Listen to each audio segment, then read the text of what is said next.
has many prayers for each one of these points, but I just chose one of each. So we'll learn the song as well as then I'll explain it. So the first one, you have the sheet there. It is called Shri Krishna Chaitanya Prabhu Jiva Doya Kori. And it says, translation, out of compassion for the fallen souls, Shri Krishna Chaitanya came to this world with his personal associates and divine abode to teach Saranagati, surrender to the Almighty Godhead, and to freely distribute ecstatic love of God, which is ordinarily very difficult to obtain. This Saranagati is the very life of the true devotee. The ways of Saranagati are humility, dedication of the self, acceptance of the Lord as one's only maintainer, faith that Krishna will surely protect, execution of only those acts favorable to pure devotion, and renunciation of conduct adverse to pure devotion. The youthful son of Nanda Maharaj, Sri Krishna, hears the prayers of anyone who takes refuge in him by this sixfold practice. So this is the introduction to the seminar. It is full of deep. There's another verse. Number 6 says, Bhakti Vinod places a straw between his teeth, prostrates himself before the two Goswamis, Sri Rupa and Sri Sanatan. To glorify this devotee. Haribol, Haribol. Thank you very much. Prostrates himself before the two Goswamis, Sri Rupa and Sri Sanatana, and clasps their lotus feet with his hands. I am certainly the lowest of men, he tells them, weeping, but please make me the best of men by teaching me the ways of Saranagati. So we can see how Bhaktivinoda Thakur is very emotionally surcharged writing this poem, and especially this subject, which he says is the very life of the true devotee, these 6 points of surrender to the Lord. And that Sri Chaitanya Mahaprabhu came to this world with his personal associates and divine abode to teach Saranagati.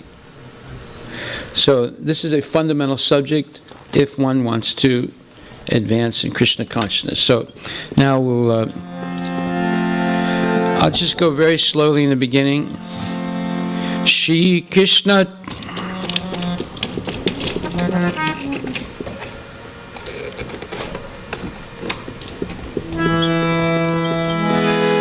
Shri Krishna Chaitanya Prabhu Jive Doya Kori Swaprasada Sriya Dhamma Sahava Avatari. Okay, 1 second.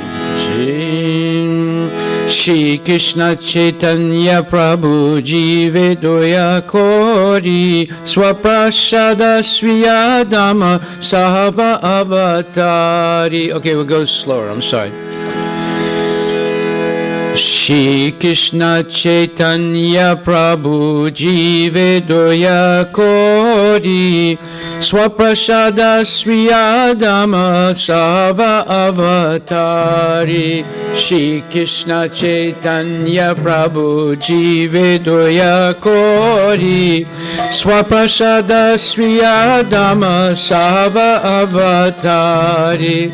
Hare Krishna, Krishna Krishna, Hare Hare, Hare Rama, Rama Rama, Hare Hare. Hare Krishna, Krishna Krishna, Hare Hare, Hare Rama, Rama Rama, Hare Hare.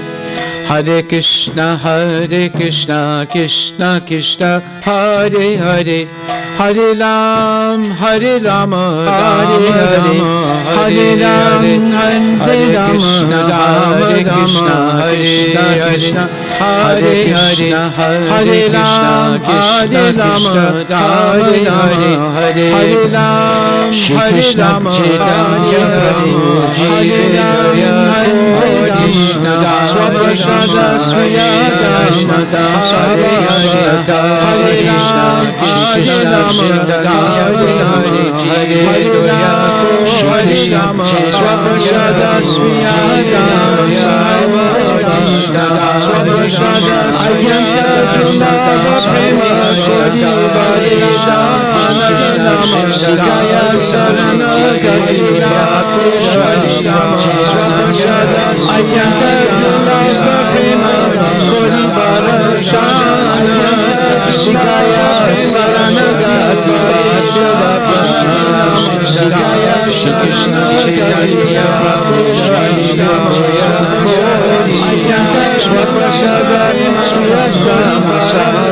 Avatari.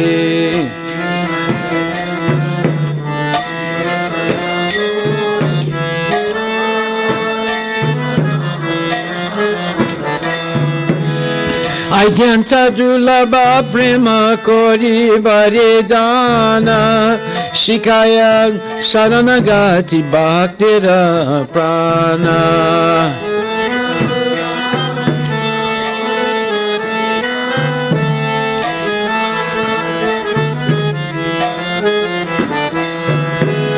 Shri Krishna Chaitanya Prabhu Jivedoya Kori Swaprasada Swiyadam Sava Avatari. Shri Krishna Chaitanya Prabhu Jivedoya Kori Swaprasada Swiyadam Sava Avatari. Danya Atmani Vedana Goprite Varana Avasya Rakshibe Krishna Vishwasabalana. Danya Atmani Vedana Goprite Varana Avasya Rakshibe Krishna Vishwasabalana. Shri Krishna Chaitanya Prabhu Jivedoya Kori Swaprasada Swiyadam Sava Avatari. Shri Krishna Chaitanya Prabhu Jivedoya Kori Swaprasada Swiyadam Sava Avatari. Bhakti Anukulya Matra Kayela Svikara, Bhakti Patikula Bhava Vajanangikara.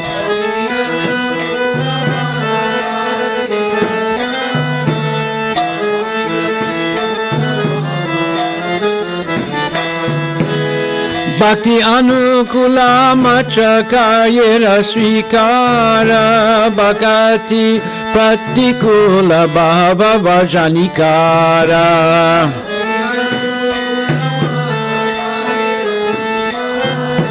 Bhakti Pratikula Bhava Vajananikara. Shri Krishna Chaitanya Prabhu Jivedoya Kori Swaprasada Swiyadam Sava Avatari.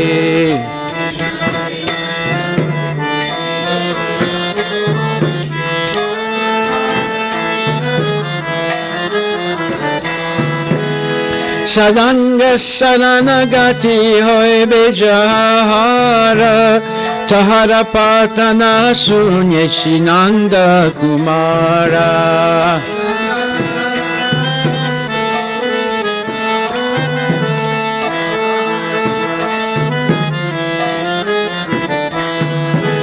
Shri Krishna Chaitanya Prabhu Jivedoya Kori Swaprasada Swiyadam Sava Avatari.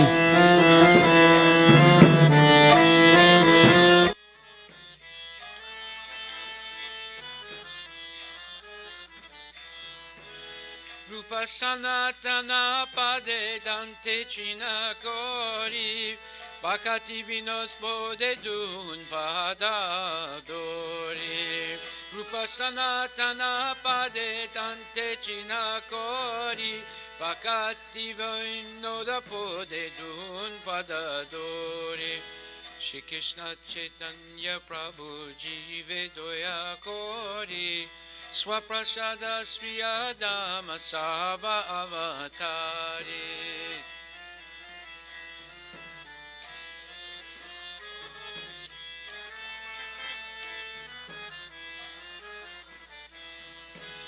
Kandiya Kandiya Bole Amito Adama Shikaye Saranagati Koro He Utama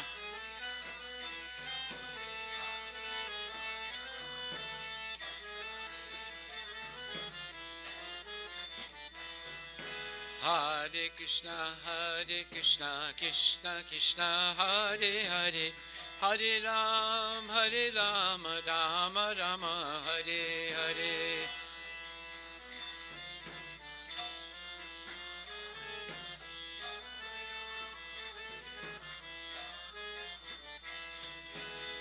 Hare Krishna, Krishna Krishna, Hare Hare, Hare Ram, Rama Rama, Hare Hare.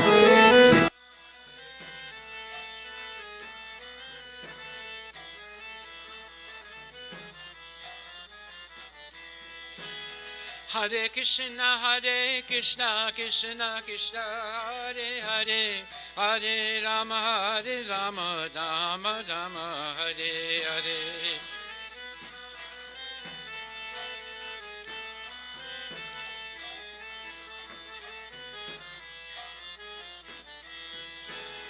Hare Krishna, Krishna Krishna, Hare Hare, Hare Rama, Rama Rama, Hare Hare.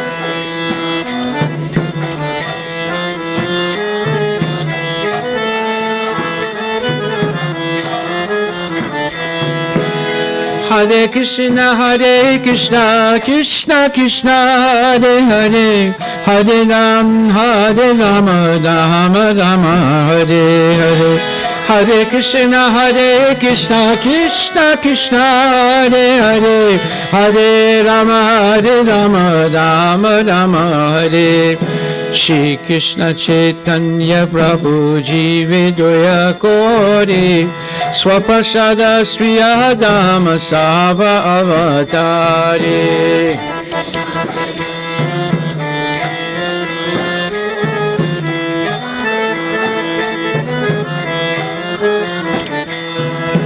Hare Krishna, Krishna Krishna, Hare Hare, Hare Rama, Rama Hare Hare. Hare Krishna, Krishna Krishna, Hare Hare, Hare Rama, Rama Hare Hare. Nitya Gaur Premanandi Ki Jai. Out of compassion for the fallen souls, Sri Krishna Chaitanya came to this world with his personal associates and divine abode to teach Saranagati, surrender to the Almighty Godhead, and to freely distribute ecstatic love of God, which is ordinarily very difficult to obtain. This Saranagati is the very life of the true devotee. The ways of Saranagati are humility, dedication of the self, acceptance of the Lord as one's only maintainer, faith that Krishna will surely protect, execution of only those acts favorable to pure devotion, and renunciation of conduct adverse to pure devotion. The youthful son of Nanda Maharaj, Sri Krishna, hears the prayers of anyone who takes refuge in him by this sixfold practice. Bhaktivinoda places a straw between his teeth, prostrates himself before the two Goswamis, Sri Rupa and Sri Sanatana, and clasps their lotus feet with his hands, saying, I am certainly the lowest of men, he tells them, weeping, "But please make me the best of men by teaching me the ways of Saranagati." Bhaktivinoda Thakur ki jai, Gaur Premanandi Haribo. So that is the introduction, and so let's see if I can do this right here. So the verse in Sanskrit of the 6 processes of devotional service is, and you can repeat after me, Anukulyasya Sankalpa, Pratikulyasya Varjanam, Rakshisyai Titi Vishwaso, Goptritve Varanam Tata, Atmaniksepa Karpanye, Sadvida Saranagati.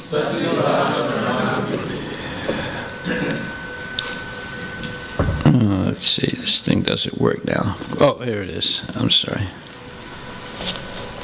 Okay. So these are the 6 divisions of surrender. Saranagati means surrender.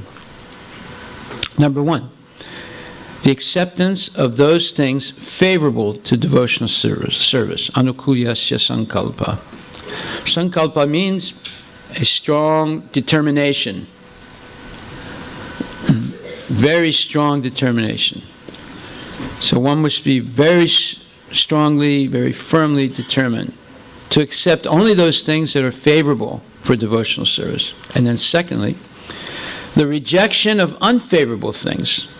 Again, sankalpa, one should be determined to reject whatever is unfavorable. And then number 3, the conviction, in other words, the firm faith that Krishna will give protection to his devotee.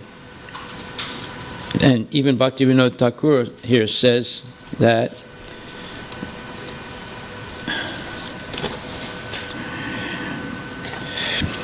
the youthful son of Nanda Maharaj, Sri Krishna, hears the prayers of anyone who takes refuge in him by this 6-fold practice. So now we know whose prayers Krishna hears and whose he doesn't hear. If we're not practicing the 6-fold divisions of surrender to Krishna, you can pray day and night. He probably will not hear. Bhaktivinoda says Krishna hears the prayers of anyone who takes refuge in him by this 6-fold practice. That's why we're having this seminar. So that Krishna hears your prayers from now on. Yeah. And number 4, the acceptance of the Lord as one's guardian or master. It also means accepting whatever the Lord, this went off, or here it went off. This one went off. Accepting whatever the Lord gives you as his mercy, and accepting the Lord as your unique maintainer. You don't have to depend on Microsoft or Oracle or Google or Yahoo or any of these people for your maintenance. You just depend on, and you don't have to depend on T-Mobile either. You just depend on Krishna as your maintainer. And then full surrender to the Lord. Atmaniksepa. Surrendering everything to the Lord. And then last, danya or karpanye, humility. Okay, so these are the 6 divisions. This is what we're going to discuss. And today is the first one, acceptance of those things favorable to devotional service. So the next slide. What? Oh, it's the point of it. Namarata. Okay. Oh, wait. Okay. So the first one is acceptance of those things favorable to devotional service. Number 1 and foremost is associating with genuine devotees, not phonies. Phonies are the people who do as I say, don't do as I do. The real ones are the ones who live exactly according to what they teach. And what they teach must be exactly according to what Krishna teaches in Bhagavad Gita, and the acharyas have affirmed by their own behavior and writings and validation. So, that's number one. Most important thing is associating with good devotees. Now, good devotees are people who follow the rules and regulations of Krishna consciousness strictly and happily. See, some people follow the rules and regulations begrudgingly. Don't associate with them. Only associate with those devotees who are happy, self-satisfied, and have complete faith in Prabhupada and Krishna. Those are the people you want to associate with. It doesn't matter what their position is. They can be a cook. They can be the person washing the dishes. They can be the person sweeping, and cleaning. It doesn't matter. What matters is, are they following the rules and regulations? Are they actually self-satisfied, happy? And are they capable of speaking authoritatively based on Shastric evidence, not based on rumor, gossip, backbiting, and so forth? What counts is, can they speak authoritatively based on Shastric evidence and back up everything they say with Shastra? And do they get their happiness by speaking about Krishna? Or do they get their happiness by speaking about politics, sports, making more money, or being a scholar? So there are three things that are actually averse to pure devotional service. They are karma, jnana, and yoga. You would think, how's that? Because people usually follow those paths with some self-interest. But bhakti, as we're going to see, pure bhakti, there's no self-interest. Yes, the self-interest is pleasing Krishna only. There's no personal self-interest for personal gain through performing devotional service. So the type of the persons that you should associate with and strive to emulate are sincere devotees. They don't have to be great scholars. They don't have to have big positions or anything. They're humbly and very sincerely following Srila Prabhupada's instructions, and they're happy. Okay, so then second thing is hearing.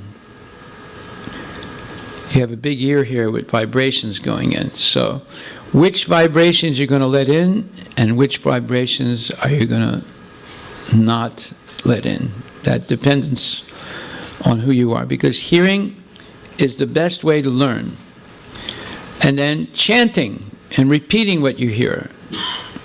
And then regularly reading and discussing and lecturing and so forth on Srimad Bhagavatam, Bhagavad Gita with Prabhupada's purports. These are some of the things. Now, this is just a summary. We're going to go into each one of these points very deeply. Let me see what the next one is.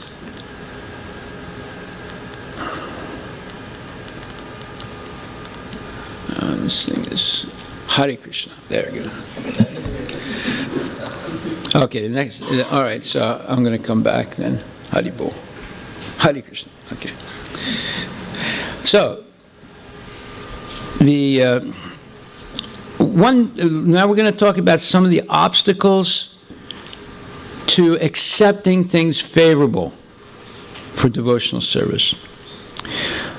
Number one obstacle is attachment to material things, which is the cause of conditioned life. And when a person becomes attached to transcendental things, he begins his path to liberation. But, let's see what's going on here. Yeah, okay. So the attachment to material things, that can be cars, houses, jobs, ethnicity, nationality, land of birth, can be family members, it can be so many things. Anything material is a cause of being conditioned. Now, if you use and offer those material things in Krishna's service, and if Krishna accepts it, then they become stepping stones back to Godhead. But the same thing used for a selfish purpose conditions us, and we remain in the material world. All you need is one thing, not many, just one thing that you're attached to, you take birth again. If you're attached to something material. So, therefore, Krishna says to Arjuna, nasato vidyate bhavo, na bhavo vidyate sata, ubayor api dristo natas, tvanayos tatvadarshibhihi. Those who are seers of the truth have concluded that of the non-permanent, asat, there's no continuation. And of the permanent, sat, there's no cessation. So, therefore, when you enter into spiritual life, one of the first things you learn is, I should concern myself and be preoccupied with what is eternal. Because being preoccupied with what is not eternal will just keep me in this world. Birth after birth. However, if I can use non-permanent things in the service of Krishna, then they become stepping stones for advancement in spiritual life. So, the knowledge that we're learning every day is how to use things, material things, in the service of Krishna. Now, there are some questions you can ask. Can I use marijuana in the service of Krishna? That's a question. It's a material thing. Yes, you can use it for fertilizer, right? If you're going to grow something, you might want to use it. But can I use it, like, can I bring it in the house and cook it or make cookies out of it? No. No. But there is a type of marijuana called hemp. You can use it to make clothing, rope. You can power your car with it, right? So everything has its utility in Krishna consciousness. Why? Because everything is made out of Krishna's energy. Bhumir apo nalo vayu kam mano buddhirevacha hankara itiyame bina pakritirasata. Everything is actually spiritual. There's nothing that's material. It only it takes on a material aspect when we want to use it selfishly. So everything can be used in Krishna's service if you have the proper knowledge how to use it. Prabhupada said even the atomic bomb can be used in Krishna's service. He said we'll use it against the enemies of Krishna. So even the atomic bomb has a use. However, we should not try and use something without actually having genuine knowledge. And therefore, to get that knowledge, we depend on Krishna's words and the Guru's validation of it. So, therefore, what has no endurance, this verse says, nasato vidyate bhavo, na bhavo vidyate sata. What has no endurance is the material body. So if we're attached to the material body, then we'll stay in this world. We won't be able to leave. But what has no cessation is the soul that's within the body. Therefore, rather than being attached to the body, we should be attached to the soul. And the purpose of the soul in this world, in the material world, is to go back to Godhead. Therefore, we should serve the purpose of our soul. The soul in the material world is like a fish out of water. It cannot stay comfortably in this atmosphere. But the yearning of the souls go back to Godhead. Now, how do I know that? Well, let's say this is Thanksgiving, so people travel all over the world to be with or all over the United States to be with their families for Thanksgiving. And when you meet up with the family, let's say you're born in St. Louis, or you're born in Houston, or you're born in Minneapolis, you go back and there's Uncle Joe, who's a little daffy, a little crazy. There's Aunt Marcy, who has a twitch, like that. And then there's Uncle Bill, who's a drunk, and so forth. They're all there. All the people you love, all your relatives are there. And you're having a good time. And there's nice food, and everyone's laughing and say, "You remember this? I remember that. Yes, and you were a little rascal, you know." So everyone's having a good time. And the days go by, and all of a sudden, it's Sunday, you have to go back home. And you might not see Uncle Joe, Aunt Marcy, or Uncle Bill again, because they're old. Next time you see them, they might be dead. Right? So there's a little yearning in the heart. Oh, I wish this would go on. I wish we wouldn't separate. I wish we could be together always. That's your soul talking to you, because the soul is eternal. It's not temporary. And the yearning of the soul is for these relationships, so-called loving relationships, to continue eternally. You can only have that in the spiritual world. You cannot have it in the material world. You cannot have it in this body. This body is destined to die. No way you can keep it alive eternally. But we have a spiritual body. We have a spiritual destiny.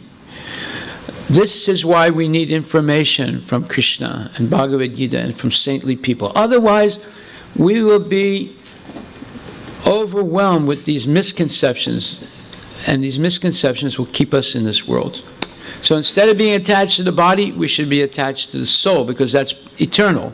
And this is the first thing we can learn, by accepting only those things that are eternal or can be used for the purpose of the Supreme Personality of Godhead, who's the Supreme Eternal. Right? And rejecting those things that are not eternal or cannot be used in the service of God. Now, actually, everything can be used in the service of God, but you need knowledge. And don't pretend that you have that knowledge now. It'll come gradually. That's when you get your PhD, and then you go to more education after the PhD. It's just like a neurosurgeon. He gets his PhD, but still he has to go through another 10 to 15 years of oversight by bigger experts than him, until they'll let him do the operations on it by himself. See? So being able to use everything in Krishna's service requires a tremendous amount of experience and knowledge. But you should know that everything can be used. Therefore, at this point, just stick to those things that you know can be used in Krishna's service. Don't play around with marijuana, wine, cheating on your IRS return, lying, or anything like that. Don't take a chance. Although those things might be useful, but we're not expert enough. There was once a town in which everyone was a smuggler. And one guy got caught smuggling, and he came up in front of the judge, and the judge said, "What do you have to say for yourself?" He says, "Judge, let's put aside this charade here, this comedy. You know, and I know, everybody in this town is a smuggler. So why are you singling me out?"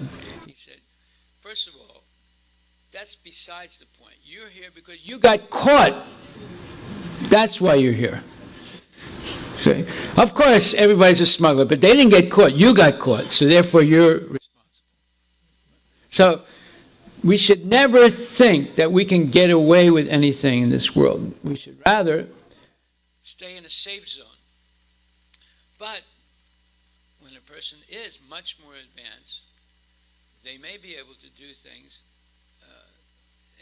that you cannot even imagine. Like Arjuna, he's killing his own guru. That is the most sinful thing you can do, but yet he's not getting any sinful reaction. In fact, we glorify Arjuna. So do not think we can do these things lightly. We have to just stick to what we know we can do, and that means we should not do anything wrong. We should follow the rules of society and strictly follow the rules of Krishna consciousness. That way you're in the safe zone. Okay, so what is the difference between eternal things and temporary things? Well, eternal things never die. Therefore, Krishna says, Parastasmat tubhavonyo vyakto vyaktat sanatana. Yasasarvese bhutesu nasatsuna vinasyati. After this material world disappears, the spiritual world remains. It's always manifest. It's always existing. Whereas the material world, the world itself is temporary, but the energy is eternal. But unfortunately, that energy sometimes becomes unmanifest, and it confuses everyone. We get confused by it. Just like someone dies, you don't see them. Actually, they're there.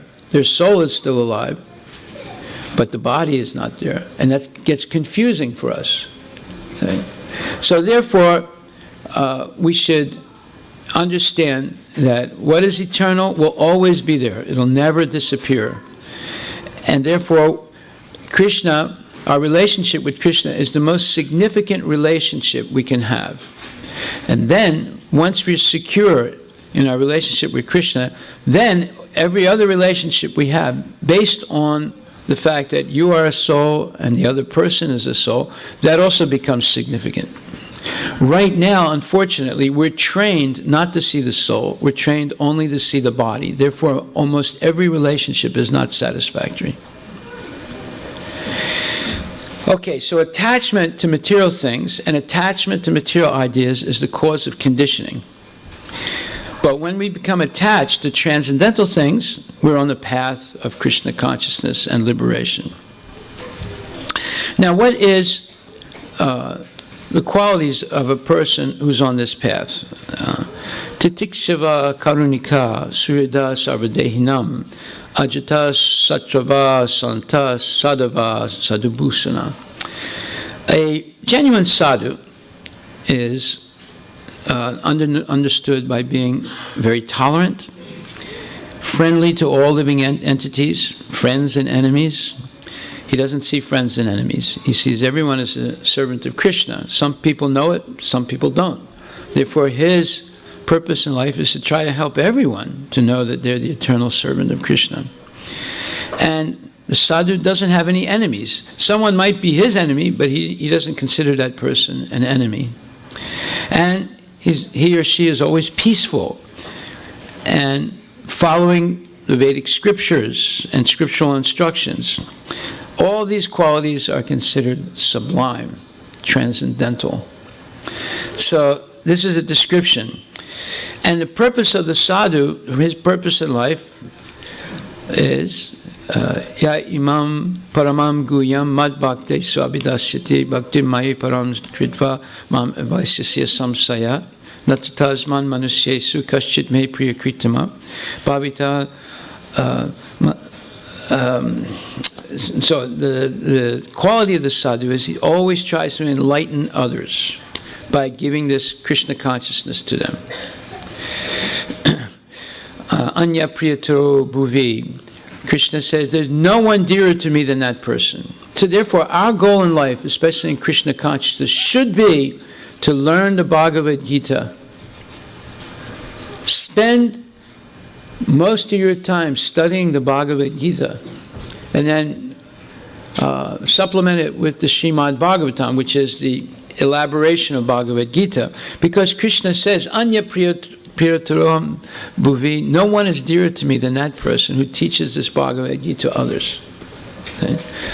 And also, the essential teaching of Bhagavad Gita, Satatam Kirtayanto Mam Jatantascha Jitavata Namasyantascha Mam Bhaktya Nitya Yukta Upasate. The symptom of a genuine saintly person is, they're always chanting the names of God, glorifying Krishna by his name, and engaging in Krishna's service with great determination. Drita Rata. So that should be our goal. We don't have to say, oh, I don't know what to do. Yes, we know what to do. Learn Bhagavad Gita, teach others, teach them also how to chant, offer their food.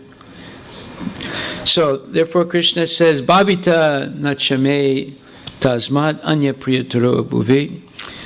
There's no servant in this world more dear to me than he, nor will there ever be one more dear. So these are the qualities of a genuine sadhu. His mercy is, he enlightens people to be engaged in devotional service. So, this verse, in the 6th chapter, 35th verse, Krishna says, Asamsayam mahabaho manodur nigraham chalam. So, Arjuna is asking him a question. He says, what is it, Krishna, that forces us to sin as if we're impelled? It's like against our own will. And Krishna explains that it is Kama esa kroda esa raga guna samudbhavam mahasana mahapapma vidyanam vidi vaidinam. Vaidinam, the most wicked and worst enemy of the soul, is lust. And lust, when it infects the mind, the senses, the mind, and the intelligence. So when it infects the mind, chanchalam himalak Krishna pramati balavadritam tasyaham nigraham manye vair eva suduskaram. The mind becomes restless, turbulent, obstinate, and very strong, and it seems impossible to subdue. It's more difficult to control than the wind. We can't focus the mind. We don't remember. We listen to a class, we can't remember anything from the class, right? We chant Hare Krishna, but we're thinking about 1,000 other things, not really concentrating on the holy name. We know Krishna is in the heart, but we're looking for him outside. We don't want to look in the heart. We want to find him in Disneyland or somewhere. See? So this is the mind that's infected with lust. So Arjuna asked this question, what can I do? And Krishna says, Samsayam mahabaho manodur nigaham chalam abhyasena tukonteya vairagyena chagriyate. He says, oh Arjuna, it's undoubtedly very difficult to control the mind, but it's possible by suitable practice and by detachment. So what is that suitable practice? Krishna consciousness. And Krishna consciousness means accepting only prasadam, chanting regularly Hare Krishna on your beads, minimum 16 rounds. There's no maximum. So you want to chant 180 rounds, you can. And regularly hearing and discussing Bhagavatam and Bhagavad Gita in the company of good devotees, associating with devotees. Asat Sangatyaga E Vaishnava Achar. What is the quality, or how can you recognize in a Vaishnava? He gives up the association of asat, unholy people, people who are not Krishna conscious. That doesn't mean you can't work with them, but you don't associate with them intimately, right? You don't sit down with them when they're eating a hamburger and breathing the pig into your nostrils, right? You don't, they say, well, would you like a little bit of wine? Say, well, okay, I don't want to be a party pooper. I'll be one of the gang tonight. No. People only respect you when you have principles that you follow. If you claim to have principles and you break them, even the people who are karmis, who are meat eaters and drunkards, they don't respect you. They say, he's no better than me. I'm a Catholic, I don't follow anything. He's a Hare Krishna, he doesn't follow anything. That means we're brothers. See? So, people only respect you if you follow your principles. And if those principles are all good, as they are in Krishna consciousness, then by respecting you, they will eventually respect the principles and Krishna. But if you don't follow your own principles, people don't have respect for you. Even though they don't follow it, but they say, he's just a phony, a hypocrite.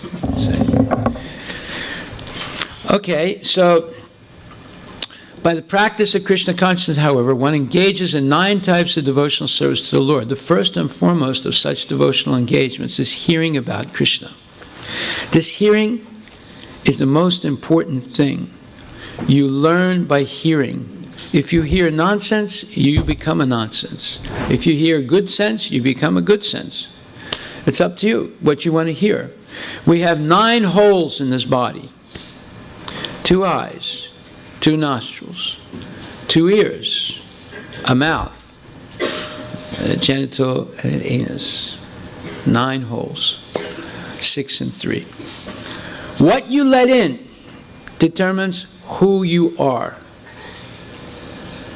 Just like if some very nasty, bad man knocks on your door, let me in. Would you let him in? No. But yet, we watch television, the nastiest people in the whole world come into our eyes and our ears.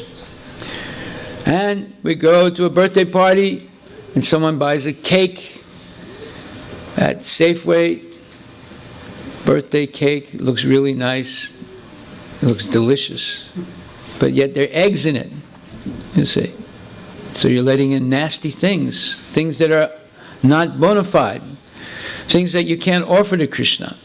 So we have to be very, very careful. Now, mistakes can be made because the materialists are putting meat products in everything to subtly condition us.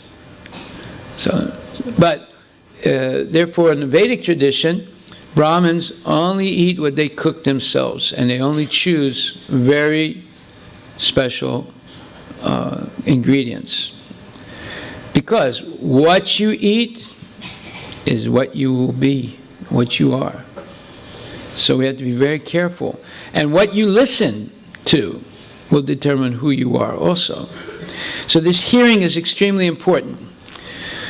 And the first and foremost of such devotional engagements is hearing about Krishna. This is practical because by hearing about Krishna, one becomes automatically attached to the Supreme Spirit. This attachment is called parisanubhava, spiritual satisfaction. Just like when a person eats, as he takes one morsel of food after another, he becomes more and more satisfied. So, therefore, by hearing about Krishna, we gradually become more and more attached to Krishna. How did you think the politicians garner or collect votes? They do what Stump for Trump is doing. They get into the news, and people hear about them every day. Now, sometimes you have to pay for that, but Trump, being a good businessman, he gets it for free because he is very, let's say he's a showman, he's a reality showman. So he knows how to play the media, even though the media doesn't like him. But he knows how to play them, see. So the more you hear about a person, the more chance you have to like them. Now, for example, when there's two boys from, where was that? Chechnya, I think. They set off these bombs in the Boston Marathon. They killed some people and maimed some people, right? One of them got killed, and the younger brother got caught. The younger brother was in jail, and his trial is going on. There's some girls in the United States fell in love with him just by looking at his picture and hearing about him. They write him love letters. Oh, I hope you get out of jail. I would like to marry you. Maybe I can marry you even though you're in jail, right? Now, what? Just by hearing about him, you see? So by hearing about a person, you can develop attachment, even if it's a bad person. Even if it's a bad person. That's the way the politicians get elected. they keep getting into the news over and over again until you recognize the name. So when you go to vote, you say, who am I going to vote for? This one? Oh, I know that one, Hillary Clinton. Yeah, I read a lot about her. I'll make her president, You don't know anything. You just feel as if you know the person because you've heard a lot about him. Therefore, if one engages in hearing about Krishna, one will become attached to Krishna. And of course, Krishna is not like a mundane politician. He's transcendental. Everything about Krishna is good. This is practical because by hearing about Krishna, one becomes automatically attached to the Supreme Spirit. This attachment is called paribhava, parisanabhava, spiritual satisfaction. The more you hear about Krishna, the more you're going to get satisfied. The more you're going to become self-realized. The more you're going to feel, I know something now that I can hold on to the rest of my life. Hearing of the transcendental activities of Lord Krishna is therefore expert treatment for the mad mind. If you feel like you're going crazy or you're bipolar or you want to jump out the window from the 40th floor, I suggest you hear about Krishna regularly to heal a mad mind. If you feel like you want to kill someone, come to the temple, listen to the class. If nothing else, you'll get a good night's sleep. Yes, listening to the class is one of the best sleep remedies in the world. Yeah. So many people get tired, they get slumped down like this, listening to classes. Okay, so, therefore, expert treatment for the mad mind is hearing about Krishna. And eating the foodstuff offered to Krishna is the appropriate diet for the suffering patient. Now, we're all suffering. Birth, death, old age, and disease. So the best diet is prasadam, and the best medicine is Krishna Katha and Hari Katha and Hari Krishna mantra. Okay. By the practice of Krishna consciousness, one engaged in these 9 types of devotional service. Shravanam is number 1, hearing. Kirtanam is number 2. And who are you going to hear and repeat about? Not Obama. Krishna. And then by hearing about Krishna, you become Krishna conscious. So, let's see, wait a minute. What was that? Okay. In the 8th chapter, 28th verse, there's a very nice verse which says, Vedesu yagyesu tapasu chaiva. A person who accepts the path of devotional service is not bereft of the results derived from studying the Vedas, performing austere sacrifices, giving charity, or pursuing philosophical and fruitive activities. Simply by performing devotional service, he attains all these, and at the end, he reaches the supreme eternal abode. So one should try to understand Bhagavad Gita not by scholarship or mental speculation, but by hearing about Krishna in the association of devotees. This is very important. Many places Prabhupada talks about the faults of scholarship. One of the main faults of scholarship is a person gets puffed up. They think, oh, I know so much now, and these other guys are just idiots. They don't know anything. They can't quote as many verses as I can. They don't know as many stories as I do. When they give a class, they go, But when I speak directly with Shastra. Now, that's not the point. Was Gorkishore Babaji literate? No. Was he a pure devotee of the highest level? Yes. How did that happen? Because he connected with Krishna in his heart. He connected with Krishna through his spiritual mentors by strictly following their instructions. And he was not attached to anything material. He was not even attached to living in a nice place. He lived in the public toilet in Navadvip so that people would leave him alone. That's like living in an outhouse in Alabama. So, I don't know if you've ever been in a public toilet in Navadvip. It's not very nice. He lived there so people would leave him alone, so they wouldn't come up to him and bother him, so he could chant Hare Krishna. That's a fact. Okay, so this scholarship, let's say, addiction, is spoken about a lot by Srila Prabhupada, where he says that academic knowledge is not complete. Book knowledge is useless. Research is imperfect. University degrees are not helpful. Scholarship is not a qualification to understand Krishna. Let's look at that. Page 505 in the Bhagavad Gita, Prabhupada says,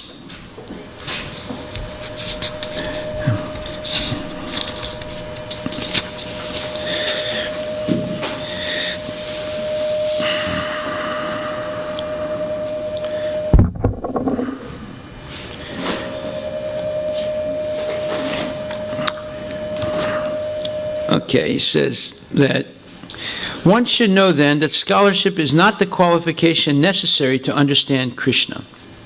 Even the demigods and the great sages have tried to understand Krishna by their mental speculation, and they have failed to do so. In the Srimad Bhagavatam also is clearly said that even the great demigods are not able to understand the Supreme Personality of Godhead.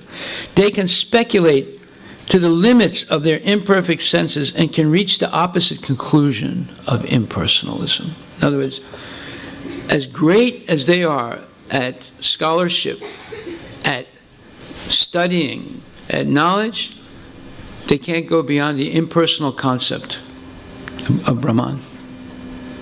They don't understand Krishna as a person. They can speculate to the limit of their imperfect senses and can reach the opposite conclusion of impersonalism, of something not manifested by the three qualities of material nature. Or they can imagine something by mental speculation, but it is not possible to understand Krishna by such foolish speculation. So, Krishna consciousness is not based on mundane scholarship. You can get a PhD in Krishna at the University of Washington. There's no guarantee that you'll be a devotee.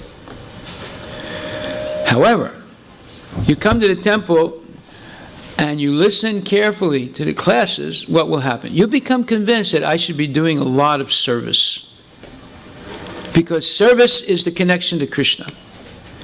As Krishna says to Arjuna, Bhaktya Tvananyaya Sakya Aham Evam Vidurirjana Gyatam Drastum Chatatvena Pavestum Cha Parantapa. 11th chapter, 54th verse. He says, my dear Arjuna, only by undivided devotional service can I be understood as I am, standing before you, and can thus be seen directly. Only in this way can you enter into the mysteries of my understanding. So here, very clear statement by Krishna himself to Arjuna. The fact that you have studied Bhagavad Gita correctly is, the fact that proves that you have studied Bhagavad Gita correctly is that you will be engaged all the time in devotional service. That you won't see any other activity as important or essential in your life than serving the Lord.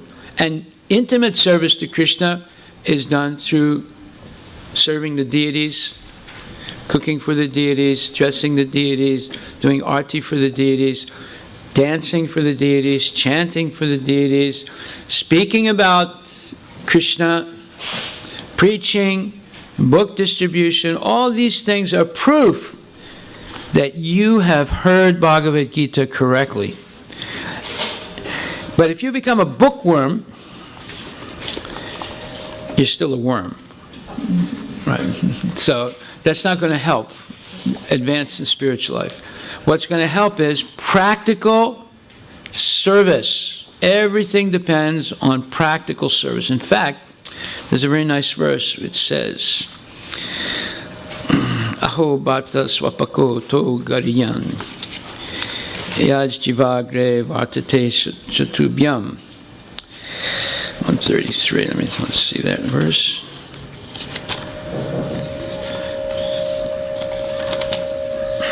Sorry. This verse says that Tepus tapusta Jehuvu sasnur arya brahmanachur namagrina te. O my Lord, a person who is chanting your holy name, although born of a low family, like that of a chandala, dog-eater, is situated on the highest platform of self-realization. Such a person must have performed all kinds of penances and sacrifices according to Vedic rituals, and studied the Vedic literatures many, many times after taking his bath in all the holy places of pilgrimage. Such a person is considered to be the best of the Aryan family. So if you end up with the conclusion in your life, satatam kirtayantumam chatantascha dhritavata, with a strong vow, I'm always going to chant Hare Krishna and engage in Krishna's service. In fact, Krishna says, Aham sarvasya prabhavo matak sarvam pavartate iti matva bhajante imam buddha bhava samanvitaha. O Arjuna, I am the source of all spiritual and material worlds. Everything comes from me, emanates from me. Those who are wise perfectly know this, and therefore they engage in my devotional service and worship me with all their hearts. So this is the proof that one has actually read Bhagavad Gita. They will be, as Krishna says here, iti matva bhajante mam buddha bhava samanvitaha, which means the wise who perfectly know me engage in my service and worship me with all their hearts.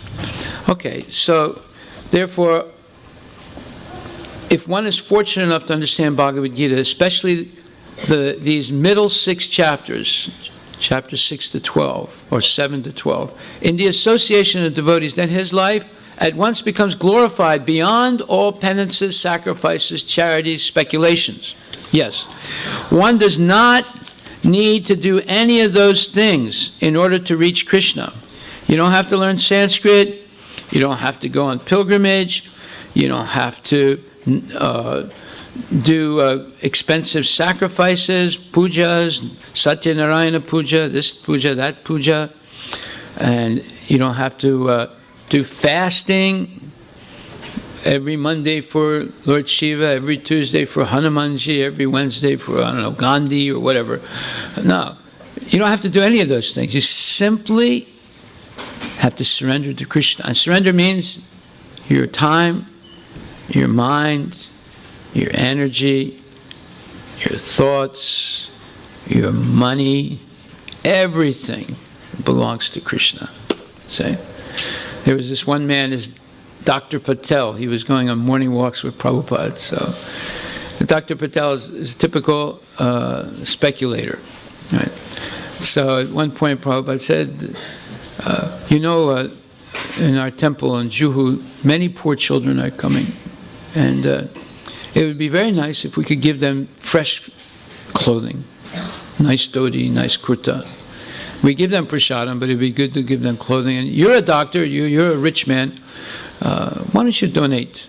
You can, and it doesn't cost much. You can buy some nice khadi, dhotis and kurtas, and we'll give it to the children. He said, "Oh, Prabhupada, I don't have any money." I said, "What? You don't have any money?" He said, No, my wife has all the money. I don't have any money." I said, "But she's your wife."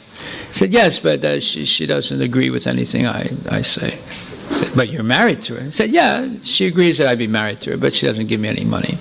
Now, that, of course, is nonsense, right?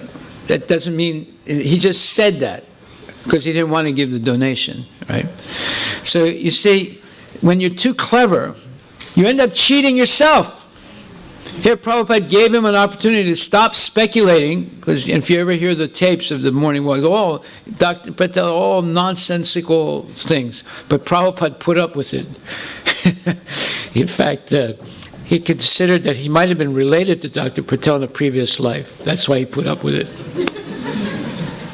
But he gave him a chance to do devotional service, and he didn't take it, you see. So, therefore, in Bhagavad Gita, 11th chapter, 53rd verse says, Naham Vedar Chatapasa Nadani Nandachejaya Sakya Evam Vido Drastum Justavam Asimam Yata. O Arjuna, the form that you are seeing, Krishna on the chariot with 2 arms, Parthasarathi, with your transcendental eyes cannot be understood simply by studying the Vedas, nor by undergoing serious penances, nor by charity, nor by worship. It is not by these means that one can see me as I am. So therefore, karma, jnana, and yoga are eliminated as means to see Krishna. Although you would think, wait a minute. Krishna talks about karma yoga, he talks about jnana yoga, he talks about Astanga yoga, that there's subjects in the Bhagavad Gita. Yes, but he says, after explaining all that to Arjuna, yoginam api sarvesam madgatanantaratmaram shadavam bhajate yomam same yuktatamo matak. And of all the yogis, Arjuna, that means the jnana yogi, the karma yogi, and the Astanga yogi or mystic yogi, he who dedicates himself to me wholeheartedly and renders transcendental loving service to me, he's the most intimately united with me in yoga and is the highest yogi of all. That is my opinion. So therefore, karma, jnana, and Astanga yoga or Siddha yoga out the window. That means you open the window, you throw them out. It will not help you to see Krishna. And as he says here, 1154, Bhaktya tvananyaya sakya aham evam viduryajana gyatum jastum chitatvena pravestum cha parantaba Bhaktya mam abhijananti yavan yastasmi tatpato. So he says, it's only by devotional service, only by bhakti that I can be seen as I am standing before you, Arjuna. And Bhaktya tvananyaya sakya, and then in 54th verse, 18th chapter, he says, Bhaktya mam abhijananti yavanyaschasmi tatvato tatovam tatvato gyatva vishitetad anantaram. One can understand me as I am, as the Supreme Personality of Godhead, only by devotional service. And when one is in full consciousness of me by such devotion, he can enter into the kingdom of God. So, therefore, one should therefore learn Bhagavad Gita from a devotee of Krishna, not from mental speculators. Just like my daughter, she got her undergraduate degree in Southeast Asian studies. She learned Sanskrit. She studied Bhagavad Gita under a professor. Did it help her become a devotee? Zero. It didn't help her at all become a devotee. In fact, it confused her. So, if you want to learn Bhagavad Gita, you must learn from a devotee, someone who is practicing devotional service 24 hours a day and is convinced that Krishna mahant hai, ham tuch hai. Krishna is the greatest and I am the least. See? That's the person you learn Bhagavad Gita from. And because they won't dare misinterpret anything. They'll simply read and explain Bhagavad Gita as it is. So this is a sign of faith. When one searches for a devotee and fortunately gets a devotee's association, one actually begins to study and understand Bhagavad Gita. By advancement in the association of the devotee, one is placed in devotional service, and this service dispels all one's misgivings about Krishna or God, and Krishna's activities, form, pastimes, name, and other features. Hare Krishna. Then 1136, Krishna says, Stane Rishikesha Tava Pakritya. This is a very beautiful verse. And it says, O Master of the senses, Arjuna speaking to Krishna, the world becomes joyful upon hearing your name, and thus everyone becomes attached to you. Although the perfected beings offer you their respectful homage, the demons are afraid, and they flee here and there. All this is rightly done. So when the demons hear Krishna's name, they go, it hurts my ears to hear that. I'm getting a headache. Stop it. Turn on the news or something. You see, they don't like to hear about Krishna. But the devotees, they become very happy. They say, oh, this is very wonderful. So nice to hear something about Krishna after hearing all this nonsense all day. So, Arjuna, after hearing from Krishna about the outcome of the Battle of Kurukshetra, became enlightened. This is before the battle took place. He found out what's going to happen. He got what's called insider information. See? And as a great devotee and friend of the Supreme Personality of Godhead, he said that everything done by Krishna is quite fit. Everything you're doing, Krishna, is good. I don't see anything wrong with it. Whereas the materialists, they always see something wrong with Krishna. He's running around with these other ladies, and he's got too many wives. I'm going to worship Ram. I don't want to worship Krishna. I don't want my kids knowing about Krishna. Ram at least only had one wife. So all they do is find fault. But the devotees think, oh, Krishna is so transcendental. Yes. He has 16,108 wives, but he could have 16,108,000, or 16 billion, or 16 trillion, or an infinite number, because he's the Supreme Personality of Godhead. You see? Devotees understand, but the materialists, they always find something wrong. Just like the fly, it goes like, and there's a flower right here, it goes over the flower and right on the stool. And the bee goes over the stool, right on the flower. Devotees are always going to Krishna, and the materialists, they always go away from Krishna. So we have to decide, if we're a devotee, we should always go toward Krishna. Oh, there's a class. Oh, there's a festival. Oh, there's service for me. Yes, I'm coming. Whereas the materialist said, oh, there's another class. I get so bored, I'm not going to, I'll just stay at home, Oh, there's service. No, I'll let the others do the service. I'm tired today. I got a backache, There's a festival. There's too many festivals. But we don't need so many festivals. I'm not going. You see? There's a reason for that. The reason is they're not hearing and chanting favorably. Therefore, they're not enthusiastically running. Just like go to Jaipur. 4 o'clock in the morning, people are not jogging. They're running as fast as they can to get to Mangal Arti in the big temple of Govinda. Has anyone been there? You have? Describe what you saw, what you experienced. So, I went to the Govinda temple in Jaipur, and I was just a few minutes late. And the auto fellow was saying, go run, the duties are opening. And as I was walking, everybody's saying, go run, go quickly as possible. So everybody's rushing, 2,000 people in Mangal. Yes.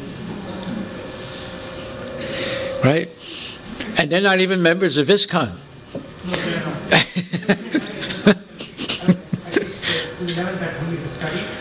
They're members of the bigger ISKCON. Yeah. Yeah, you see? They're running. They're not jogging. They're running as fast as they can to get to Mangal Arti in time. And this is 4 o'clock, 4:30 in the morning. So that enthusiasm, that's called utsaha. And we're going to study that in a minute.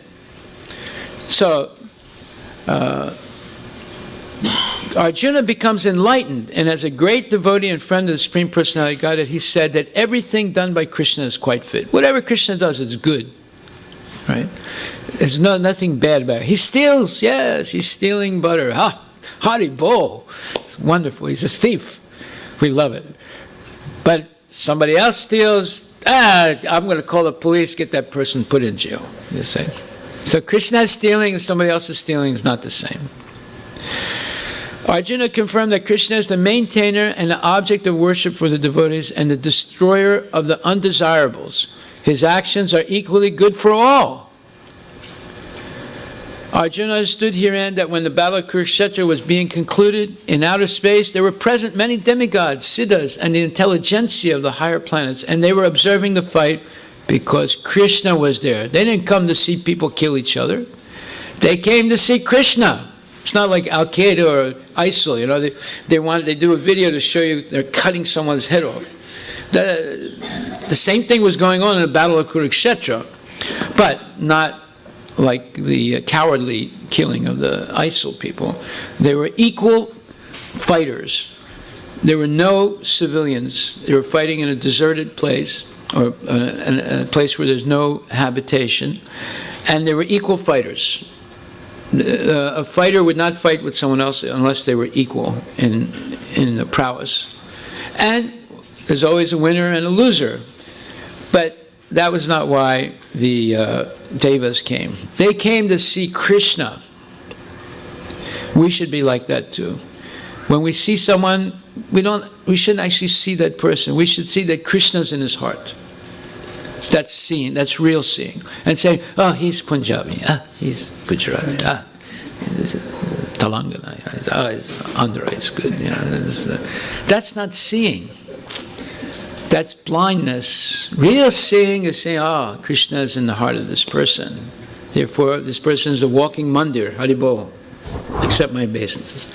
They might be the worst person in the world. But we know that originally they're devotees. They just fell away. Therefore, they can fall back if they're properly instructed. So this verse is very nice because it explains the difference between the materialists and the devotees. Not that we don't like materialists. We were all materialists ourselves. We might still be partially materialists right now. We don't hate the person. We just don't like the sin. So, but the sin is not more powerful than Krishna consciousness. So we have faith that by Krishna consciousness, everyone can be rehabilitated and go back to Godhead where they belong. Haribol. So 10:18 is another wonderful verse. All these things are things that are positive for Krishna consciousness, and basically we're talking about hearing. Every one of these verses is about hearing. And now 10:18 is about transcendental pleasure in hearing. So it says, Vistare Atmano Yogam Vibhutim Cha Janardanam. Bhuyo Kataya Triptir Hi Shinvato Nasto Nasti Me Mritam. It says, O Janardana, O Krishna, again, please describe in detail the mystic power of your opulences. I am never satiated in hearing about you, for the more I hear, the more I want to taste the nectar of your words. This should be the verse that we should repeat every day. Vistare Atmano Yogam Vibhutim Cha Janardana Bhuyo Kataya Triptir Hi Shinvato Nastime Mritam Nastime Amritam. We should repeat this. We should strive for this. The more I hear, the more I want to hear. And the more I hear, the more it's nectar to my ears. This is a sign that we have become liberated from nonsense, from all the distressful and discouraging things in this world. The same statement is made in the Bhagavatam, Vayam tu na vichipyama utamasloka vikrame yat shinvatam rasa jnanam svadu svadu pade pade. Beautiful verse. One can never be satiated or satisfied even though one continuously hears the transcendental pastimes of Krishna, who is glorified by excellent prayers. Those who have entered into a transcendental relationship with Krishna relish at every step the descriptions of the pastimes of the Lord. Srimad Bhagavatam 1:119. So, those who have entered into a transcendental relationship with Krishna relish at every step the descriptions of the pastimes of the Lord. Thus, Arjuna is interested in hearing about Krishna and specifically how he remains as the all-pervading Supreme Lord. Modern stories, fiction, and histories are different from the transcendental pastimes of the Lord in that one will tire of hearing mundane stories, but one never tires hearing about Krishna. It is for this reason only that the history of the whole universe is replete with references to the pastimes of the incarnations of Godhead. The Puranas are histories of bygone ages that relate the pastimes of the various incarnations of the Lord. So when we develop that relish, that taste for hearing about Krishna, we are liberated. in this world. And we don't really want to hear anything else. We don't want to talk about anything else. Because everything else will come and go. Matras parsas tu konteya sitosta sukadukadaha agama payano nityas tam statikshas bharata. We just have to learn to tolerate those things. Tam statikshas bharata. But we can tolerate them if we've developed this taste for hearing about Krishna. And then repeating. You hear, you repeat, you learn. You hear, you forget, you're a dummy. You hear, you repeat, you learn. You hear, you repeat, you learn. Right? So it's important that whatever you learn, or whatever you hear in the class, you should repeat it during the day. Several times. And the next day, and the next day, until it becomes part of you. It becomes part of your DNA. You can never forget it. Okay. Hare Krishna. Purusha pakritisto hi punkte pakritijan gunan karanam gunasanga sadasad yoni janmasu. 13th chapter, 22nd verse, which says,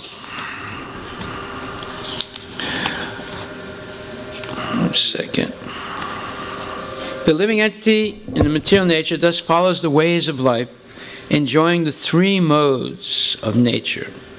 This is due to his association with that material nature. Thus he meets with good and evil among various species. The reason we stay in this world is because of the influence of the three modes of material nature. Even the mode of goodness keeps us in this world. So unless one is situated in Krishna consciousness, our material consciousness will oblige us to transfer from one body to another because we have material desires since time immemorial. So, no one has to test you to see if you're Krishna conscious. You should be able to test yourself, or we should be able to test ourselves. What are we thinking about most of the day? There's 24 hours a day. What are we thinking about? Just write it down in a little book. You'll be surprised how little we're actually thinking about Krishna. We're thinking about this thing, that person said this, the other one said that, I don't hate that person, this, I'm going to get revenge, I'm going to do this, I'm going to do that, I'm going to sue that person, all nonsense things. We're not actually thinking effectively about Krishna. We have all these other things in the mind. But we have to change that mindset. And in this verse 13:22, it says, but he has to change that conception of material desires and material attachments, right? Sochati and kankshati, lamenting for what we have lost and desiring for what we don't have, right? Hankering for something we don't have. That's all going on in the mind 24 hours a day. We have to change that conception of life of Sochati and Kankshati. That change can be effected only by hearing the science of God from Krishna. That's why Shravanam is number one. That's why the number one thing about Anukulyasya Sankalpa, we should be determined not to hear garbage. We should determine to fill the ears with nectar about Krishna's pastime.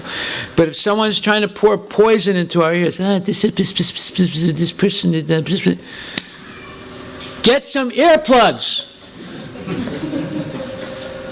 Just like one time, one man came to me and said, Prabhu, my wife all day long, she's complaining and she's criticizing me. What do I do? I said, get earplugs.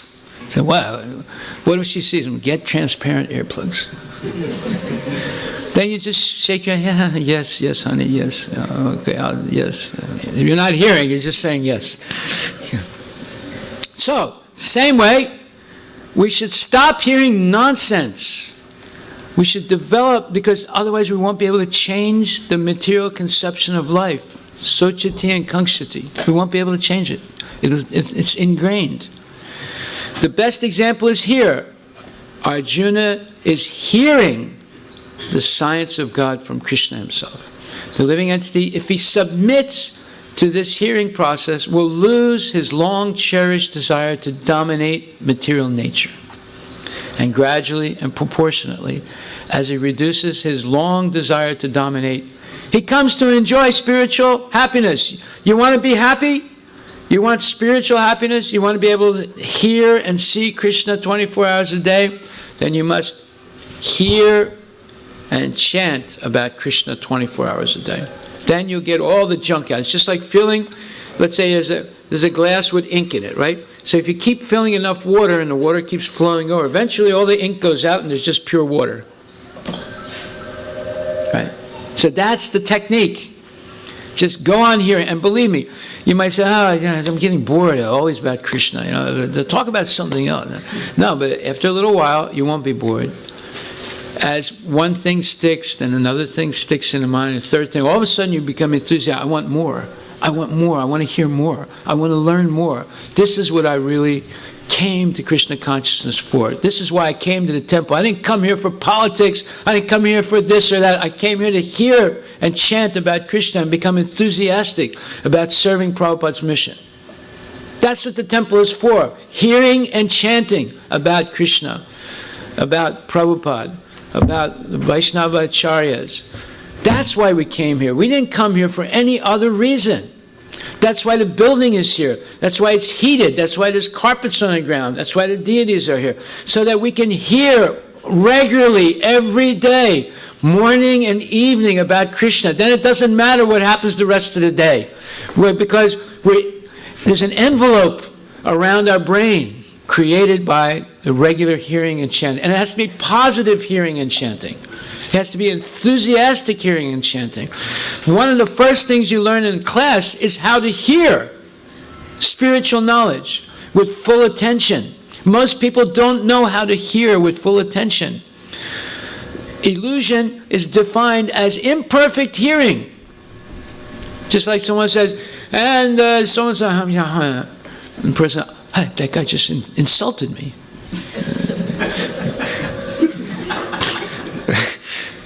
They didn't hear probably, but they think it was an insult, and then they get all upset, and they say, I'm going to kill that guy, But they heard imperfectly. This imperfect hearing is a symptom of people in the age of Kali Yuga. And we have to overcome it, and you overcome it in class by being awake, attentive, and enthusiastic about learning about Krishna. In a Vedic mantra it is said that a person becomes learned in association with the Supreme Personality of Godhead, or as a person becomes learned with the association of the Supreme Personality of Godhead, he proportionately relishes his eternal blissful life. So this is all from Bhagavad Gita, and all about anukulyasya sankalpa, the determination to regularly hear about Krishna, number one and most important thing, and then repeat Hare Krishna. As for the common man, this is 1326, if he is a good soul, then there is a chance for advancement by hearing. This hearing process is very important. By the way, in this purport, first of all, let's read the verse. Again, there are those who, although not conversant in spiritual knowledge, begin to worship the Supreme Personality Godhead upon hearing about Him from others.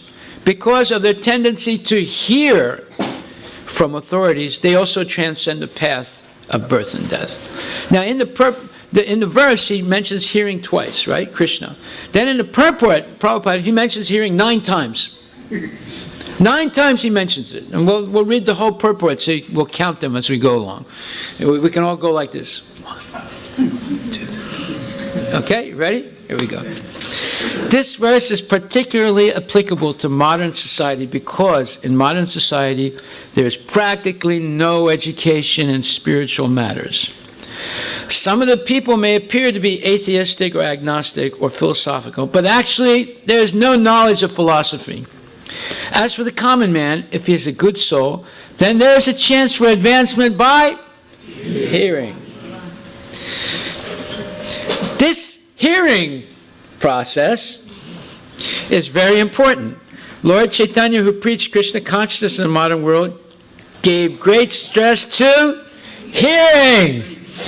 Because if the common man simply hears from authoritative sources, he can progress, especially according to Lord Chaitanya. If he hears Hare Krishna, Krishna Krishna, Hare Hare, Hare Ram, Ram Ram, Hare Hare, the transcendental vibration.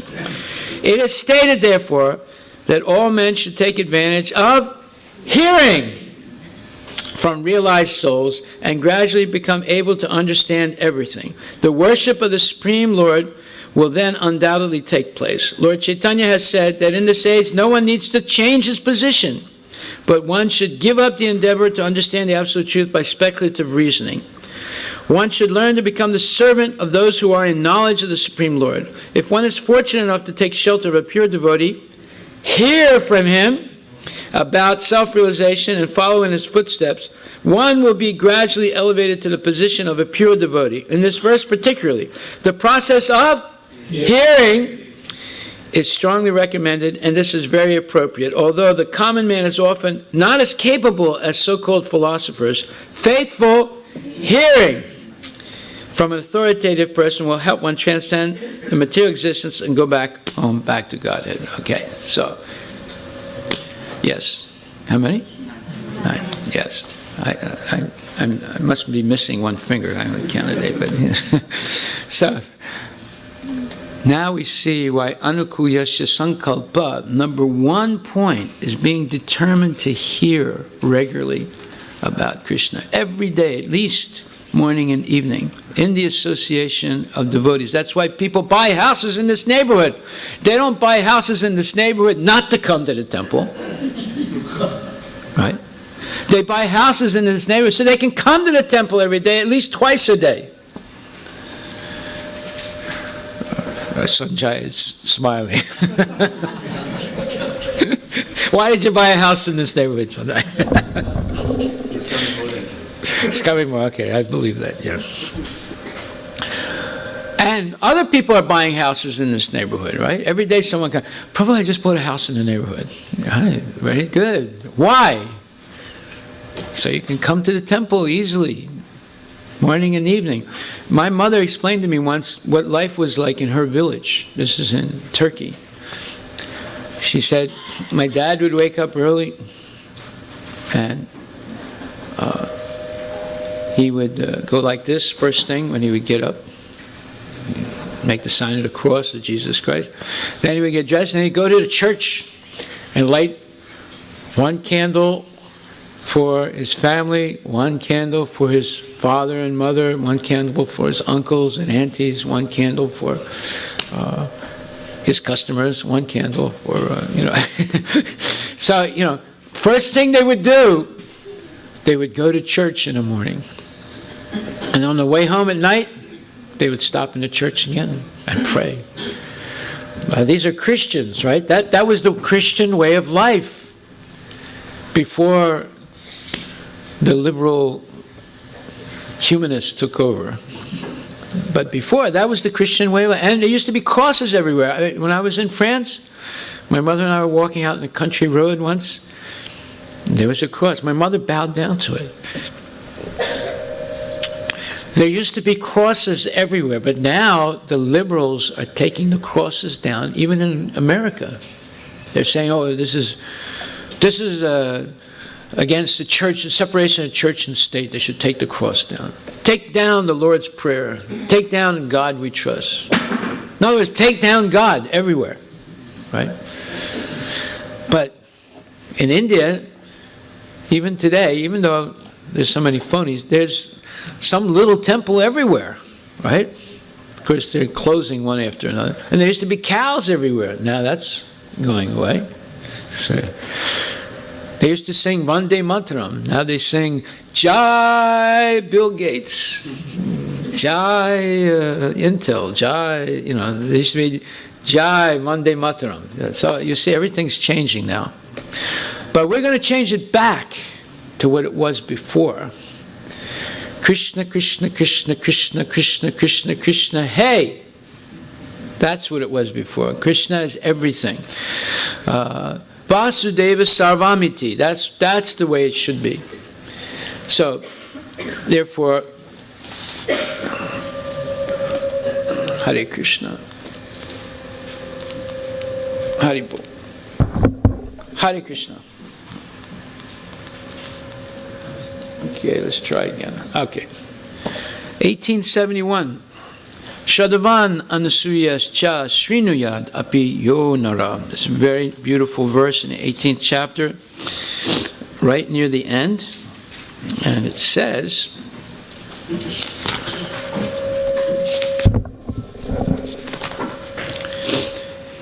and one who listens with faith and without envy becomes free from sinful reactions and attains to the auspicious planets where the pious dwell. Therefore, simply by hearing Bhagavad Gita, even a person who does not try to be a pure devotee attains the result of righteous activities. Thus, a pure devotee of the Lord gives everyone a chance to become free from all sinful reactions and to become a devotee of the Lord. How? By giving them a chance to hear something about Krishna. At least hear the holy name of Krishna. Have some holy prasad of Krishna, and maybe hear something from Bhagavad Gita. Those who are righteous in performing devotional service, but who are not pure, can attain the planetary system of the pole star, Dhruvaloka, where Dhruva Maharaj is presiding. For those people who occasionally hear Bhagavad Gita, very good chance next birth they take birth on the pole star, Dhruvaloka. The pole star is an eternal Vaikuntha planet in the material world, and Lord Vishnu is present there with Dhruva Maharaj. So there's a lot of miraculous things in the material world we don't know about or we're not aware of. And simply by hearing Bhagavad Gita, you could very well take birth there. You might not go back to Godhead, but you'll be in a much better position to go back to Godhead by seeing on a daily basis Lord Vishnu and Dhruva Maharaj and hearing more Bhagavad Gita and Dhruvaloka. So this verse says, Shadavan Anasuya, one who has faith that Krishna is the Supreme Personality of Godhead and who's not envious of Krishna. He becomes free of sinful he or she becomes free of sinful reactions and attains the auspicious planets where the pious dwell. Hare Krishna. So hearing with faith and without being envious.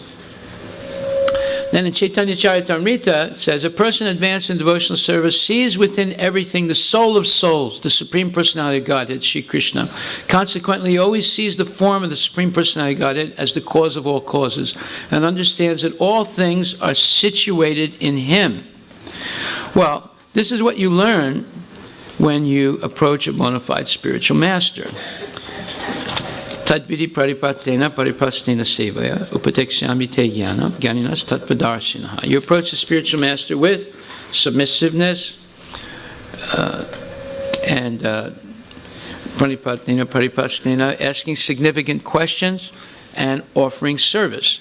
And if you pass the test of the spiritual master and he accepts you as his disciple and he helps you get rid of the anarthas, the bad habits, and you gradually develop shraddha or nishta, strong faith, and then from that point on your hearing and your chanting become super excellent. Yaj gyatva na punar moham evam yasya sipandava yena sarvani bhutani atmani drakshyasya atmani mayi ato mayi. Having obtained real knowledge from the bona fide spiritual master, the self-realized soul, you will never fall again into illusion. The illusion of thinking, I am this body.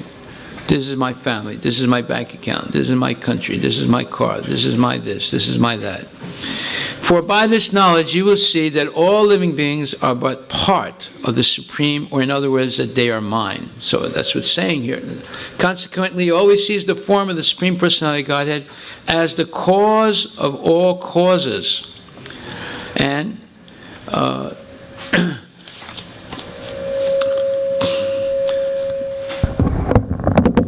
he's the soul of all souls. And he understands that all things are situated in him. In other words, anything that you see separate from Krishna, that's Maya. If you think that something is separate from Krishna, that's Maya. If you think, this is my bedroom, I can do whatever I want here because nobody's watching. Krishna is watching. Krishna is watching. Oh, I'm in a restaurant, there are no devotees here, I can eat whatever I want. No. Krishna is watching. In fact, Prabhupada once, he did go to a Christian school, Scots College University. And he once spoke about the law of karma to his professor, and the professor challenged him. He says, we Christian philosophers, we don't believe in the law of karma because it says that it's absurd to say that someone must accept the karma or results of past deeds of which he has no consciousness. He can't remember. And more significantly, there's no witness to convict someone in a court of law. The easiest way is if there's a witness to the crime, right? But you're saying I did something in a previous life or many lives before, and I have to suffer for it now. It's absurd. There's no witness, and there's no consciousness of it. Prabhupada says the conception of the Paramatma is an invincible answer to these fallacious arguments. An invincible answer. The witness is Bhagavan Krishna, who is Paramatma. And he remembers. You forget, he remembers, right? But at that time when that professor challenged Prabhupada at Scots College, he was not able to give this argument. But now he is. So therefore, and the same thing Krishna says to Arjuna, Bahuni me vyatitani janmani tabacharjuna tanyaham vedasarvani natvam veta parantapa. The personality of Godhead said, O Arjuna, many, many births both you and I have passed. I can remember all of them, but you cannot. That's the difference between us and God. So then, again, in the Madhya Lila, an intermediate second-class devotee shows love for the Supreme Personality of Godhead, is friendly to all devotees, and is very merciful to neophytes and ignorant people. The intermediate devotee neglects those who are envious of devotional service. So it's very important that envious people be kept at a distance. What is an envious person? A person who wants to destroy Krishna consciousness, stop preaching. That's an envious person. Therefore, they must be kept away. Good managers keep envious people away. Most people are not envious. There's a very small number of people who are genuinely envious and want to see the destruction. Just like Ravana wanted to destroy Ram. He had so many wives, he wasn't satisfied. He wanted Ram's wife. He wanted to destroy him. That's envy. A Prakrita Bhakta, or materialistic devotee, does not purposefully study the Shastra and try to understand the actual standard of pure devotional service. Consequently, he does not show proper respect to advanced devotees. He may, however, follow the regulative principles learned from his spiritual master or from his family who worships the deity. He is to be considered on the material platform. Although he is trying to advance in devotional service, such a person is a Bhakta Praya, neophyte devotee, or Bhakta Abbas, for he is a little enlightened by Vaishnava philosophy. So therefore, a person who worships the deities but doesn't treat the devotees nicely is on the lowest platform of devotional service, even though they're worshiping the deities. This is said in the 10th chapter of Bhagavad Gita, where it says,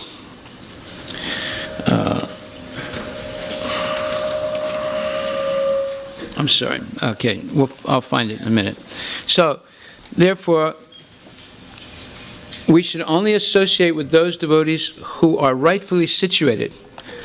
Madhyama Adhikaris in the least, and Uttama Adhikari at the most. The Kanistha Adhikaris, they need help, especially the ones that have a tendency to be envious. And it's very bad association. A Vaishnava is one who has developed all good transcendental qualities. All the good qualities of Krishna gradually develop in Krishna's devotee. And one who has unflinching devotional faith in Krishna. All the good qualities of Krishna and the demigods are consistently manifest. Okay, something happened. However, he who has no devotion to the Supreme Personality of Godhead has no good qualifications because he is engaged by mental concoction in material existence, which is the external feature of the Lord. Hare Krishna.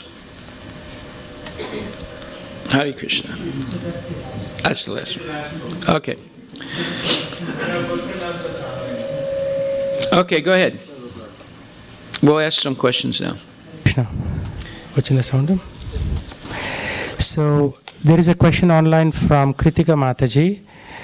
There are several questions from her, but the first one is, will the people be classified as demons if they misinterpret the teachings of Lord to suit their own purpose? Okay, so say that again. Will the people be classified as demons if they misinterpret the teachings of the Lord to suit their own purpose?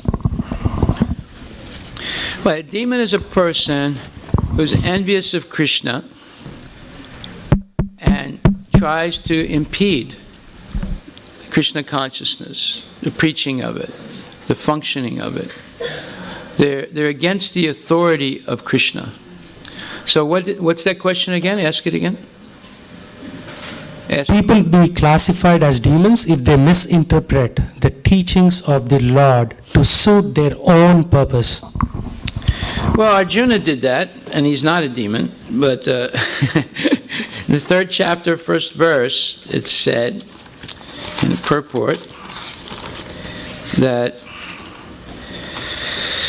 Arjuna also thought of Krishna consciousness or Buddhi Yoga or intelligence and spiritual advancement of knowledge as something like retirement from active life and the practice of penance and austerity at a secluded place. In other words, he wanted to skillfully avoid the fighting by using Krishna consciousness as an excuse. But as a sincere student, he placed the matter before his master and questioned Krishna as to his best course of action.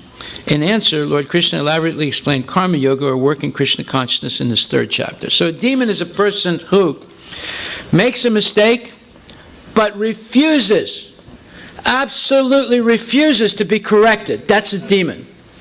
And if that mistake is misinterpreting the scriptures or insulting someone or lying or anything, and they refuse to be corrected, that's who a demon is. Is it clear? So there is a next question. How do we exhibit our enthusiasm for the Lord? Should it be implicit or explicit? Well, that's the next thing we were going to discuss. We're a little short of time. That if one is intelligently making decisions to further Krishna consciousness, they become very enthusiastic. Enthusiasm is necessary for advancement in spiritual life. And they show that enthusiasm by making intelligent decisions to advance Krishna consciousness.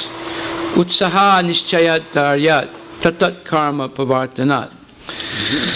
Sangatyagat sato vrite sadbir bhaktir prasidati. Utsaha means enthusiasm. There are 6 principles favorable to the execution of devotional service. Being enthusiastic. So enthusiasm means you're making intelligent decisions how to present Krishna consciousness so that people take it up sincerely. And that makes you even more enthusiastic because you see people taking it up. So enthusiasm is absolutely necessary for advancing in Krishna consciousness, and you can show that enthusiasm through intelligent decisions how to present Krishna consciousness and connect with the general public so that they also become enthusiastic and Krishna conscious. There's nothing wrong with that. But if you make a show of enthusiasm for your personal, let's say, pratishta, and Bhaktisiddhanta Saraswati Thakur compares pratishta, the desire for name and fame, to be like the stool of a pig. Bhakti Churu Maharaj told me, the pig already eats stool.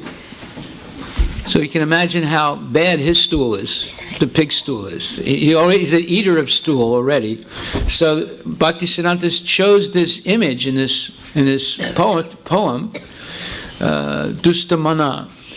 He said, Pratista, the desire for name and fame, is compared to the stool of a pig. So if someone pretends to be enthusiastic, or pretends to be intelligent, or pretends to be a pure devotee for name and fame, it's no better than the stool of a pig. But if someone is genuinely enthusiastic, they show it by making intelligent decisions, how to further the Krishna consciousness movement. And they humbly execute those strategies for the benefit of others. So that type of enthusiasm is necessary for advancement in Krishna consciousness. There are a few more questions from Andal Nema. So the first part of the question is how to develop taste for hearing, and second part of the question is how to be enthusiastic lifelong. Well, if you watch the what do you call it? The cooking channel? Is it the cooking channel or there's a channel about cooking, huh? Food channel. So they bring on experts, right?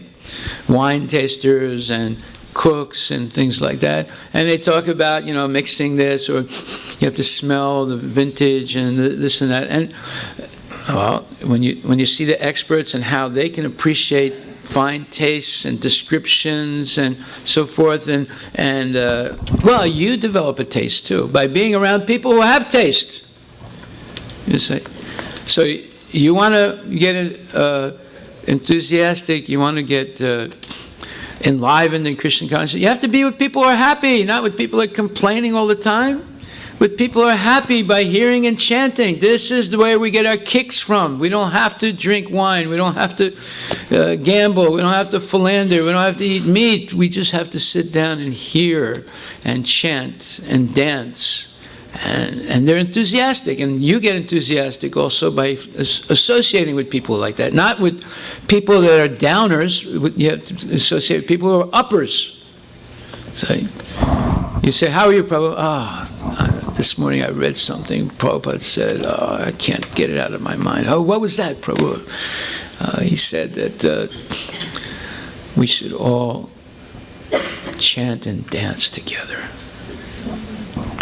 That's what I used to say when I was a hippie. And Prabhupada now has validated that, But instead of chanting the dance together, and singing marijuana, now we do Hare Krishna, and it has a meaning. It has a meaning. The other thing didn't have a meaning. This has a meaning to it. See? So you see, you become enthusiastic by associating with people who are enthusiastic and who are Krishna conscious. And you have a taste for hearing and chanting and serving, especially. Next. So no more online questions. We open up the floor here for local questions. Okay. Anybody have a question, comment, or confession? I mean, not confession. Yeah. Hare Krishna, Prabhu. Haribol. What is the difference between the process of Bhakti Yoga and the process of Sharanagati? Are they really the same, or is there any minute difference? That was explained in the song we sang in the beginning, where it says that Saranagati is the very life of the true devotee. And Lord Krishna hears the prayers of anyone who takes refuge in him by this sixfold practice of Saranagati. So your question was again? The difference between the process of Bhakti Yoga versus the process of Sharanagati. Are they really the same process? Or they? Well, if you say process of Bhakti Yoga, there's a description of that. Let's say they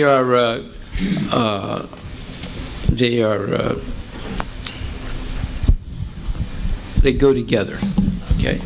They coexist.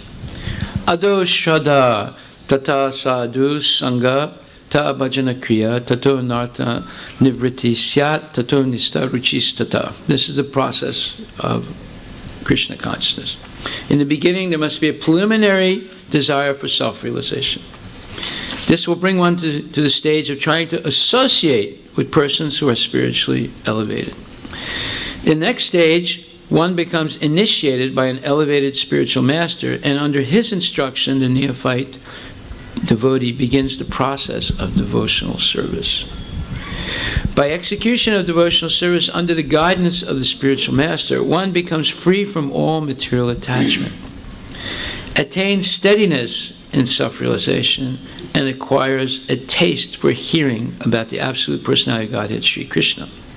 This taste leads one further forward to attachment for Krishna consciousness, which is matured in bhava, or the preliminary stage of transcendental love of God. Real love for God is called prema, the highest perfectional stage of life. In the prema stage, there is constant engagement in the transcendental loving service of the Lord. So by the slow process of devotional service, under the guidance of the bona fide spiritual master, one can attain the highest stage, being freed from all material attachment, from the fearfulness of one's individual spiritual personality, and from the frustrations that result in void philosophy. Then one can ultimately attain the abode of the Supreme Lord.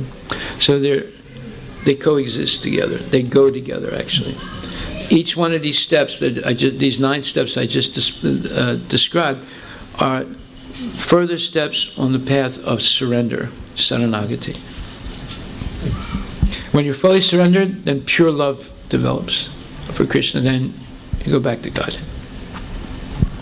But even if you have a whiff, a whisper, a slight inclination toward material attachment, we cannot leave this world. There has to be complete purna Krishna consciousness. Then you'll go. But that's easily achieved by 24/7, 365, 366 on leap year devotional service. Any other questions? Hare Krishna, Prabhuji. Yeah. Prabhu, you mentioned you attest to one thing only and you take the birth again. Yes. So now, being Grastha, definitely we are attached to the family, relatives, and attached things. Yeah. Some other minor things, laptop, phone, car, don't care. They will come and go. You care a little bit. So, how that can be overcome? Definitely the attachment which is the whole family there. should become Krishna conscious. Then it's easy. Then you all want the same thing. You don't want to stay in this body together. Just like, this was in the news a month or so ago. This one couple was married 65 years. And then the husband got very, very sick and he was dying. And the wife was also sick. They were both in a hospital. So they put them together in the same bed and they were hugging each other. And the wife said to the husband, "I love you." And he was, had his oxygen tank and everything. He just went like that, and then he died. And then she died about 10 minutes later. You want to go like that?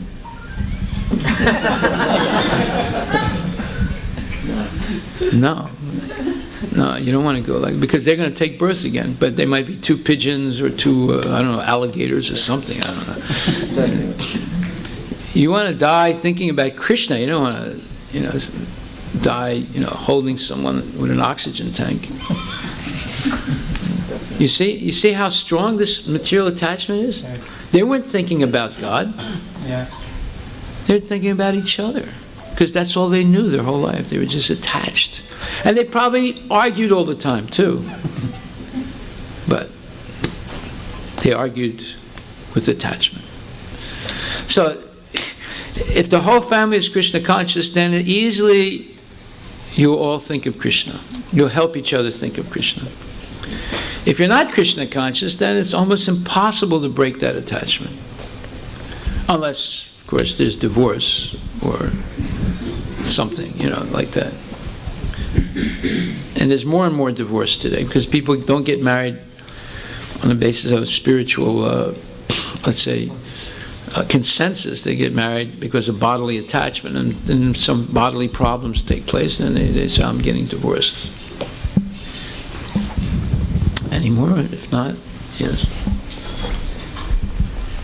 So the solution is, make the whole family Krishna conscious. Then there's no problem. Yeah. Hare Krishna, Prabhu. Thank you. Nice class.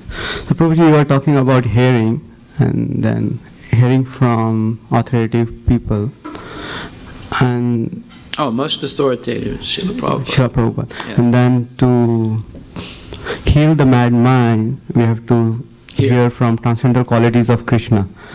So one thing I was... You know anybody has a mad mind?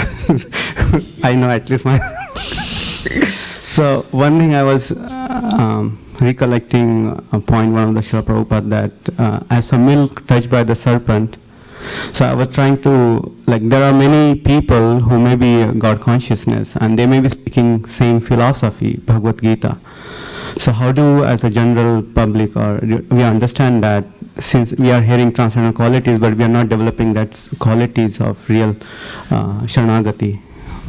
So would like to elaborate? I mean, look, they're speaking Krishna consciousness, but the next criterion is, are they living Krishna consciousness?